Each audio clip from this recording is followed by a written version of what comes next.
திரு விஜய் அவர்களை எந்த விஷயத்தை சொல்லி சொல்லி காயப்படுத்தினாங்களோ இந்த திராவிட கட்சிகள், அந்த கரூர் மாவட்டத்தில் யாரை குற்றவாளின்னு சொன்னாங்களோ அந்த நபர் தேர்தலில் நிற்கிறார் கரூர்லேயே.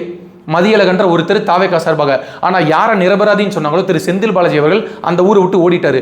அந்த கரூர் தொகுதியில் 91% வாக்குகள் பதிவாயிருக்கு.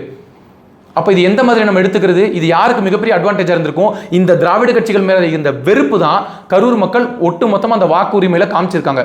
உறுதியாக மே 4ஆம் தேதி இதுக்கான ரிசல்ட் நல்லபடியாக தெரியும். இப்போ விஜய் ஆட்சி அமைப்பாரா, எத்தனை சீட்டு ஜெயிப்பாரு, இது எல்லாமே மே 4ஆம் தேதி நம்ம பொறுத்து தான் பார்ப்போம். விஜய் என்ன வாக்கு வாங்குறாரோ அதை நம்ம ஏற்றுக்க தான் போகிறோம். மே 4ஆம் தேதி மிகப்பெரிய அலார்மிங் டே இருக்கும். அதில் எந்த சந்தேகமும் இல்லை. எவ்வளவு காயப்படுத்தி எவ்வளவு கீழ்த்தரமா அந்த கட்சியை தற்கூரி கூட்டம்னு சொன்னாங்களோ அந்த தற்கூரி கூட்டம் தான் இன்னைக்கு மிகப்பெரிய புரட்சியை பண்ணியிருக்கு இந்த தேர்தலில்.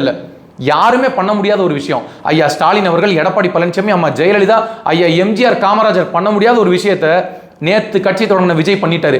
அவர் ஜெயிக்கிறார், தூக்குறார் ரெண்டாவது. ஆனால் ஓட்டு போட வாங்க மக்கள்னு சொன்னதுக்கு 8% வாக்கு மக்கள் அதிகமாக வாக்கு செலுத்தியிருக்காங்க. இதில் குறிப்பாக இளைஞர்கள், பெண்கள், முதல் வாக்காளர்கள் இவங்க எல்லாரும் தான் அதிகப்படியான வாக்குகள் செலுத்தியிருக்காங்க. இது கலர் ரிப்போர்ட் சொல்லுது. இது எப்படிப்பட்ட ஒரு மிகப்பெரிய புரட்சிக்கு ஒரு ஆரம்ப புள்ளின்றதை மக்கள் சிந்திச்சு பார்க்கணும். விஜய் சொல்லிட்டாரு அதனால மிகப்பெரிய புரட்சி நடந்துச்சு அப்படின்றது கிடையாது. ஆனால் இது வரைக்கும் யாருமே பண்ண முடியாத ஒரு விஷயத்தை பண்ணியிருக்காருல. அப்படிதான் மே 4ஆம் தேதி மிகப்பெரிய அளவில் தாக்கத்தை ஏற்படுத்தும் தாவேகா அப்படின்றதுல எந்த சந்தேகமும் இல்லை.